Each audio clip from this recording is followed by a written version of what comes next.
Hi guys, this is Akmal Khan and welcome to our new video. आज के इस वीडियो में हम आपका analytic ability and digital awareness जो कि को करिकुलर का पेपर है बीए बीएससी बीकॉम के 5th सेमेस्टर में पूछा जाता है, वही सब क्वेश्चंस को हम कवर कर रहे हैं। ये हमारा पार्ट 3 है।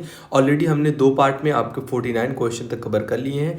आज से हम जो है 50 क्वेश्चन से कंटिन्यू करने वाले हैं, जहाँ तक भी आपका जाएगा। खैर, इससे पहले हमने 123 क्वेश्चन आपके एक दूसरे सीरीज में कवर किया हुआ है एंड एक पेपर सॉल्यूशन, मतलब 200 प्लस क्वेश्चन ऑलरेडी इस सीरीज में अपलोड हो चुके हैं। अगर आपने वीडियो नहीं देखा तो प्लीज़ चैनल पर जाकर वीडियो देख सकते हैं। खैर, शुरू करते हैं। 50 नंबर क्वेश्चन अगेन इनइक्वालिटी से क्वेश्चन उठाया गया है। ऑलरेडी हमने इनइक्वालिटी के क्वेश्चन को कैसे डील करते हैं सीख लिया हुआ है। अगर आपने वीडियो नहीं देखा है तो अगेन आप देख सकते हैं। क्वेश्चन आपके सामने है, कह रहा है 4x plus 9 is greater then 25। तो आपको जो बताना है x के लिए सॉल्यूशन क्या होगा। यहाँ पे ऐसे क्वेश्चन आपको बिल्कुल एग्जाम में देखने को मिलने वाले हैं। तो आपको क्या करना है, बिल्कुल इनइक्वालिटी जो आपका इक्वलिटी होता है उसकी तरह सॉल्व करना है। जो इक्वल टू वाला साइन होता है उसमें आप जिस तरीके से समीकरण को सॉल्व करते हैं बस वही प्रोसेस यहाँ भी आपको लागू करना है। तो 4x इज ग्रेटर देन 25, 9 इधर आएगा तो क्या हो जाएगा आपका -9 and 4x is greater then कितना हो जाएगा आपका 16, यानी कि x इज ग्रेटर देन आपका 4। कौन से ऑप्शन से मैच हो रहा है? ऑप्शन ए से। तो यानी कि ऑप्शन ए करेक्ट हो जाएगा। यहाँ भी आपका क्वेश्चन पूछा गया था कि सॉल्यूशन के लिए इनइक्वालिटी को आपको सॉल्व करना है, जो कि x इज ग्रेटर देन 4 आएगा। आई होप ये क्वेश्चन आपको समझा होगा। अगेन 51 नंबर क्वेश्चन है, कह रहा है 2x plus 3 is greater then 7। इसके लिए आपको सॉल्व करना है। तो 2x and is greater then 7, ये इधर जाएगा तो कितना हो जाएगा आपका -3, +3 है तो इधर जाएगा तो हो जाएगा -3 and 2x is greater then क्या हो जाएगा आपका जो है 4, यानी कि x इज ग्रेटर देन 2। तो इस तरीके से कौन से ऑप्शन से मैच हो रहा है? आपके ऑप्शन ए से, यानी कि यहाँ भी ऑप्शन ए करेक्ट है। x is greater then 2। तो यहाँ भी इनइक्वालिटी सॉल्व करना था इंग्लिश में भी आपको, तो इसका भी करेक्ट आंसर क्या हो जाएगा? Option A. आगे बढ़ते हैं। 52 नंबर क्वेश्चन कह रहा है, यदि 2x - 6 is greater then 3x - 1, तो x के लिए क्या हल होगा? फिर से आपको जो है x के लिए जो है सोल्यूशन बताना है। तो क्वेश्चन आपके सामने दिया गया -2x - 6 इज ग्रेटर देन और इक्वल टू 3x - 1, यही दिया गया आपके सामने। तो आप क्या करेंगे, जो है 3x को इस साइड लेके आएंगे। तो प्लस का 3x है तो इधर आगे क्या हो जाएगा आपका माइनस का 3x and is greater than and equal to, and यहाँ क्या है -1 है तो क्या हो जाएगा आपका, इधर जाएगा तो +6 है तो क्या -6 है, दे जाएगा क्या हो जाएगा आपका +6 हो जाएगा।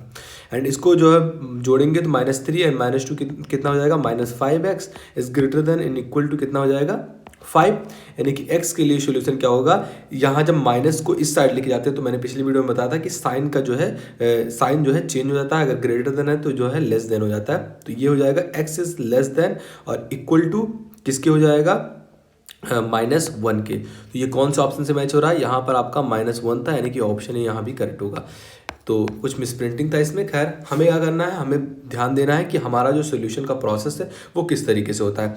अगेन 53 नंबर क्वेश्चन, इनइक्वालिटी को आपको सॉल्व करना है। तो आपको कमेंट बॉक्स में करके बताना है कि इसका करेक्ट आंसर क्या होने वाला है। मैं जो है सबके कमेंट को जो है पढ़ूंगा एंड बताऊंगा कि जो है कौन सा किसका कमेंट सही था। तो अगेन इनइक्वालिटी का क्वेश्चन आपको सॉल्व करना है। वीडियो बहुत ज़्यादा लंबी हो जाएगी, इसलिए मैं सारे क्वेश्चन को सॉल्व नहीं कर रहा हूँ। हम सॉल्व कर रहे हैं 55 नंबर क्वेश्चन को, जो कि है 2x plus 3 is greater then 5x - 1। आपको क्या करना है, x को इस साइड लेके आना है तो कितना हो जाएगा आपका -3x and is greater then, इधर जाएगा क्या हो जाएगा आपका +3 है तो माइनस मतलब माइनस हो जाएगा। तो +3x है, इधर जाएगा क्या हो जाएगा -3x - 1 एंड -3। तो इधर जो है -3 बचा एंड इधर कितना बचा आपका -3x इज ग्रेटर देन -4, यानी कि x is greater then, minus से माइनस कैंसिल आउट हो जाएगा, लेकिन साइन जो है आपका ये चेंज हो जाएगा। तो साइन चेंज हो जाएगा तो क्या हो जाएगा आपका 4/3। तो इस तरीके से कौन से ऑप्शन से मैच हो रहा है? आपका कोई ऑप्शन मैच नहीं हो रहा है। बहरहाल ये जो है इसका जो करेक्ट आंसर रहेगा x के लिए वो होगा ग्रेटर देन 4/3। तो ये बिल्कुल करेक्ट आंसर है इसके लिए। तो आगे बढ़ते हैं। 55 हो गया आपका। 56 नंबर क्वेश्चन कह रहा है, लॉजिकल वेन डायग्राम जो आपके सामने होता है, एक क्षेत्र के अंदर जो छायांकित जो भाग होता है, पार्ट होता है, वो बेसिकली क्या शो करता है? तो वो शो करता है उस श्रेणी में तत्वों की कितनी उपस्थिति है, presence of element in that series. मतलब आपसे पूछा गया था जो शेडिंग होता है, वेन डायग्राम इस तरीके से होता है। तो वेन डायग्राम की मदद से आप 2-3 सेटों के जो है उनकी विशेषताओं के बारे में डिस्कस करते हैं। तो बेसिकली वही पूछा गया था। यहाँ जो सैडेड रीजन होता है, बेसिकली सैडेड रीजन होता है वेन डायग्राम में, वो शो क्या करता है, वो शो करता है कि हम जो हमारे पास जो एलिमेंट है सीरीज में वो प्रेजेंस है, मतलब वो जो है उपस्थित है। तो ऑप्शन बी करेक्ट हो जाएगा। आगे बढ़ते हैं। 57 नंबर क्वेश्चन कह रहा है लॉजिकल वेन आरेख में जो है, वेन डायग्राम कहते हैं इसे इंग्लिश में, एक रिक्त क्षेत्र क्या व्यक्त करता है। जो रिक्त क्षेत्र आपके पास बचा हुआ पार्ट है वो क्या व्यक्त करता है। तो 57 का आपका ऑप्शन बी करेक्ट हो जाएगा। एक तार्किक विरोधाभास को शो करता है, एक लॉजिकल कॉन्ट्रडिक्शन को शो करता है, इसलिए ऑप्शन बी करेक्ट होगा। अगला क्वेश्चन अगेन पूछा गया है तार्किक वेन आरेख में दो वृत्त अधिकांश रूप में जो है ओवरलैप होते हैं, तो जो है ओवरलैप हो रहे हैं तो उस जो है उसको क्या व्यक्त करते हैं, मतलब उसको तो वह क्या व्यक्त होता है, उससे क्या व्यक्त होता है। If two circle are partially overlap in logical Venn diagram then what is express as, मतलब दो वेन डायग्राम जो है आपस में जो है मिल रहे हैं तो ओवरलैप कर रहे हैं, तो वो क्या व्यक्त करता है, ये क्वेश्चन पूछा गया था। तो 58 का आपका जो है ऑप्शन जो है सी करेक्ट हो जाएगा। कुछ तत्व हैं जो दोनों श्रेणियों में संबंधित हैं, मतलब यहाँ अगर कोई चीज़ हो रहा है एंड वो ओवरलैप कर रहे हैं तो वो शो करता है कि बेसिकली जो है कुछ तत्व हैं जो दोनों श्रेणियों में उपस्थित हैं या दोनों श्रेणियों से संबंधित हैं, इसलिए आपका ऑप्शन सी करेक्ट हो जाएगा। There are some element which belongs to both of the categories. आगे बढ़ते हैं। अगला क्वेश्चन अगेन इनइक्वालिटी का क्वेश्चन है एंड इसको जो है नहीं, आपसे क्वेश्चन पूछा गया कौन सी असमानता का हल नहीं है, मतलब आपको सॉल्व करके बताना है कि जो है जब आप रखेंगे तो दोनों में x का मान तो कौन सा जो है सेटिस्फाई नहीं हो रहा है, ये क्वेश्चन आपसे पूछा गया था। तो जो है इसका जो है सी जो है ये सेटिस्फाई नहीं होगा। आप सोल्यूशन जो है सोल्यूशन देख लेना, सारे क्वेश्चन को आप सॉल्व करेंगे, मतलब एक एक को जो है को सॉल्व करेंगे एंड देखेंगे कि x के लिए कौन सा सोल्यूशन नहीं आ रहा है। तो अगर जो सोल्यूशन नहीं आ रहा है जो है वही टिक करना है, तो बाकी सभी के सोल्यूशन हो जाएंगे। बस यही ऑप्शन सी का सोल्यूशन नहीं होगा, करके देख लेना। 60 नंबर क्वेश्चन कह रहा है अंग्रेजी वर्डमाला में जो ये पी वर्ड है के बाद कौन सा अक्षर आता है। तो पी के बाद कौन सा अक्षर आता है, आई होप सबको पता होगा कि पी के बाद क्यों आता है। ऐसे एक्चुअल एग्जाम में ये टाइप के क्वेश्चन आपके पूछे जाते हैं, तो ये जो है आपको ध्यान देना है। इंग्लिश में भी लिखा गया था which letter come after the English alphabet P, P के बाद क्या आता है, क्यों आता है। अंग्रेजी जो है वर्णमाला में 9वां अक्षर कौन सा है, आपको बताना है कि अंग्रेजी वर्णमाला में जैसे 9वां अक्षर मतलब कि जैसे ए है आपका, बी है, सी है, डी है, ई है, एफ है। तो ए कितने पे आता है, फर्स्ट पे आता है, बी कितने पे आता है, सेकंड पे, सी कितने पे आता है, थर्ड पे, डी 4 पे and E again F again 6 पे। तो इस तरीके से 9वें नंबर पे कौन सा जो है अक्षर आता है ये आपसे पूछा गया था। तो आई होप सभी को पता होगा कि जो इसका करेक्ट आंसर है वो होगा आपका ऑप्शन सी। 61 का ऑप्शन सी करेक्ट हो जाएगा, क्योंकि जो है 9th नंबर पे ई ही आता है, आई ही आता है, तो सबको पता होगा। खैर इंग्लिश में भी क्वेश्चन पूछा गया था, तो करेक्ट आंसर आपका ऑप्शन सी हो जाएगा। 62 नंबर का क्वेश्चन है, कह रहा है अंग्रेजी वर्णमाला का अंतिम अक्षर कौन सा है। अगर ये क्वेश्चन आपको नहीं आता है देन सोचने वाली बात है। खैर जो करेक्ट आंसर हो जाएगा अंग्रेजी वर्णमाला का जो है अंतिम अक्षर कौन सा होता है, जेड होता है एंड यहाँ जेड दिया ही नहीं है। खैर ऑप्शन जो है सी करेक्ट हो जाएगा दोनों के लिए। आगे बढ़ते हैं। 63 नंबर क्वेश्चन कह रहा है डब्ल्यू के बाद कौन सा वर्ड आता है। तो डब्ल्यू के बाद कौन सा वर्ड आता है, डब्ल्यू के बाद एक्स आता है, फिर वाई जेड, सबको पता होगा। 64 का क्वेश्चन कह रहा है कौन सा अक्षर जो है अंग्रेजी वर्णमाला में 7वां जो है व्यंजन है। ये आपसे पूछ रहा है कि 7वां व्यंजन है वो कौन सा वर्ड होता है। तो 7वां कौन सा होता है, जी होता है, फिर 8वां क्या होता है, जी एच, फिर आई आता है, 9वां हमने पढ़ा था। खैर 65 नंबर क्वेश्चन कर रहा है किस अक्षर उच्चारण जो है आँख की भांति किया जाता है। इसमें से कौन सा जो है जिसको आँख की भांति किया जाता है। तो आई जो वर्ड है इसको जो है आँख की भांति आप प्रोनाउंस करते हैं ना, इंग्लिश में पढ़ेंगे विच लेटर इज प्रोनाउंसेड लाइक आँख। तो आँख में क्या होता है, आई पढ़ते हैं ना, तो आई आँख से रिलेटेड है, इसलिए आपका 65 का ऑप्शन जो है सी करेक्ट हो जाएगा। आई होप समझा होगा आपको।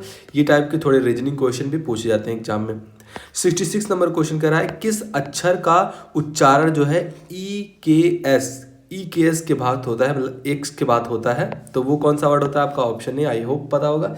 ई के एक्स, मतलब इसको पढ़ेंगे तो एक्स आपका प्रोनाउंस हो रहा है, इनके ऑप्शन जो है ए करेक्ट हो जाएगा। आगे बढ़ते हैं। 67 नंबर क्वेश्चन कह रहा है कौन सा अक्षर जो है एक स्वर ओ के बाद आता है, मतलब एक स्वर जो है ओ है, ए ई आई ओ यू, एक ओ स्वर होता है ना, तो उसके बाद कौन सा वर्ड आता है, ये आपसे क्वेश्चन पूछा गया था। तो ओ के बाद क्या आता है, ओ यूं आता है, मतलब जब आप पढ़ेंगे ना ए ई आई ओ यू, तो मतलब स्वर में इसके बाद कौन सा आता है, तो ओ के बाद कौन सा स्वर आता है, यूं आता है, यानी करेक्ट आंसर ऑप्शन ए हो जाएगा। खैर आगे बढ़ते हैं। 68 नंबर क्वेश्चन कह रहा है कि कौन सा अक्षर एक स्वर जो है यू के पहले आता है, तो यू के पहले क्या, ओ के बाद जो है क्या आता है, यू आता है, तो यानी यू के पहले क्या आएगा, ओ आएगा। ऑप्शन ए करेक्ट हो जाएगा। इंग्लिश में पूछा गया कि which letter is a vowel and comes after U, आपको मतलब वॉवेल को बताना है, वो अंग्रेजी वर्डमाला वाला वर्ड नहीं बताना है। खैर आगे बढ़ते हैं। अगला क्वेश्चन 69 नंबर का है, यफ के बाद जो है, यफ के बाद और एच के पहले कौन सा वर्ड आता है, मतलब एफ जो वर्ड है अक्षर है, इसके बाद और एच के जो है पहले कौन सा वर्ड बीच में आता है, इनमें से ये आपको बताना है। तो करेक्ट आंसर क्या हो जाएगा, ऑप्शन जो है बी जी आता है, फिर एच आता है, मतलब एफ के बाद जी आता है एंड एच के पहले जी आता है। करेक्ट आंसर ऑप्शन बी हो जाएगा। तो बहुत ही ईजी टाइप के क्वेश्चन पूछे जाते हैं, आई होप आपको समझा होगा। 70 नंबर क्वेश्चन कह रहा है कौन सा जो है अक्षर एक व्यंजन है और आर के बाद आता है, मतलब आपको स्वर नहीं बताना है, इस बार व्यंजन बताना है, लेकिन आर के बाद कौन सा वर्ड आता है ये आपको बताना है। तो 70 का आपका जो करेक्ट आंसर हो जाएगा वो होगा आपका ऑप्शन ए एस। आगे बढ़ते हैं। 71 नंबर क्वेश्चन कह रहा है अंग्रेजी वर्डमाला में 15वां अक्षर कौन सा है, which letter is the 15th letter in the English alphabet, English alphabet में 15th लेटर कौन सा होता है। तो अगर ए बी सी डी करके जाएंगे तो वहाँ 15वें नंबर पे कौन सा वर्ड आता है, ये आपसे क्वेश्चन पूछा गया था। तो करेक्ट आंसर ऑप्शन जो है आपका ए हो जाएगा। 15वें पे कौन सा आता है, ओ आता है। आगे बढ़ते हैं। वी के पहले कौन सा अक्षर आता है, तो वी के पहले क्या आता है, यू आता है, यानी कि ऑप्शन ए करेक्ट हो जाएगा। यहाँ भी वी के पहले क्या आता है, यू आता है। आगे बढ़ते हैं। 73 नंबर क्वेश्चन कह रहा है अंग्रेजी वर्डमाला में 12वां अक्षर कौन सा होता है। जब ए बी सी डी करके जाएंगे तो वहाँ 12th नंबर पे कौन सा अक्षर आता है, हमने पढ़ा कि ओ तो 15 पे आता है, तो ये बिल्कुल नहीं करेंगे, एम बहुत आगे हो जाएगा। 73 का आपका ऑप्शन ए करेक्ट हो जाएगा। एल आता है, करके देखेंगे तो वहाँ एल जो है 12th नंबर पे आएगा। आगे बढ़ते हैं। अगला क्वेश्चन कह रहा है 74 नंबर का कि डी के पहले कौन सा अक्षर आता है। तो आई होप ये क्वेश्चन सब सही करेंगे। सी के बाद क्या आता है, डी आता है, यानी कि डी के पहले सी आएगा। 75 नंबर क्वेश्चन कह रहा है कि कौन सा अक्षर अंग्रेजी वर्णमाला में 10वां व्यंजन है। ये आपसे पूछ रहा है, स्वर नहीं पूछ रहा है, इस बार व्यंजन पूछ रहा है कि कौन सा व्यंजन है। तो 75 का आपका जो है करेक्ट आंसर हो जाएगा ऑप्शन बी करेक्ट हो जाएगा। ई है, कौन सा व्यंजन है, ई है, सॉरी कौन सा व्यंजन है, एल है। तो 10वें नंबर पे हमने अभी पढ़ा कि कौन सा आता है वर्ड, वो होता अक्षर आता है, वो एल आता है। 76 नंबर क्वेश्चन कह रहा है सूर्य दिन के समान है और चंद्रमा किसके समान है। मतलब अगर सूर्य जो है, सूर्य दिन के समान हो जाता है तो चंद्रमा रात के समान होगी। आई होप सबको पता होगा, ऑप्शन ए करेक्ट हो जाएगा। मतलब आप ये कंपेरिजन टाइप के क्वेश्चन होते हैं कि जैसे सूर्य जो है ये दिन में निकलता है तो चंद्रमा कब निकलता है, रात में। इस तरीके का जो है आपको बनाना था। इंग्लिश में पूछा गया the sun is like day, the moon is like night. आगे बढ़ते हैं। 77 नंबर क्वेश्चन कह रहा है बिजली की गड़बड़ाहट उसी प्रकार है जैसे भूकंप की होती है।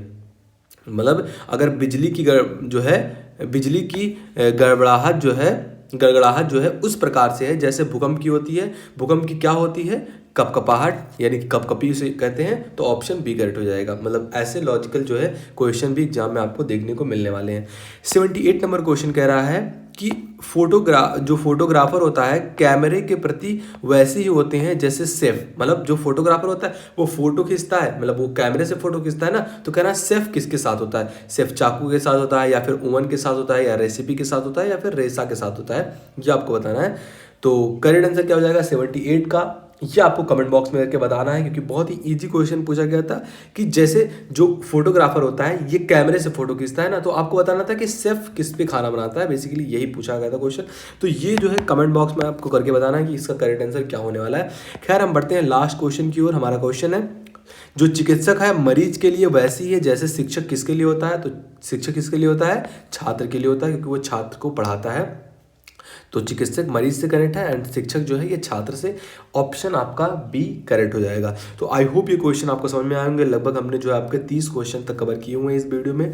तो एंड इसके बाद हम ये कंटिन्यू सीरीज करने वाले हैं जिसमें बहुत सारे आपके क्वेश्चन कवर किए जाएंगे। मैं सोच रहा हूँ कि ये जो सीरीज है मैं 400 क्वेश्चन तक कम से कम लेके जाऊँ, ताकि जितने भी टाइप के आपके computer based question, reasoning based question, जो इनइक्वालिटी से क्वेश्चन पूछे जाते हैं एंड जो इस टाइप के होते हैं या फिर इंग्लिश वर्ड माला से उठाए जाते हैं क्वेश्चन, सारे क्वेश्चन को मैं कवर कर पाऊँ। तो मिलते हैं आपसे वीडियो में, तब तक के लिए बाय बाय।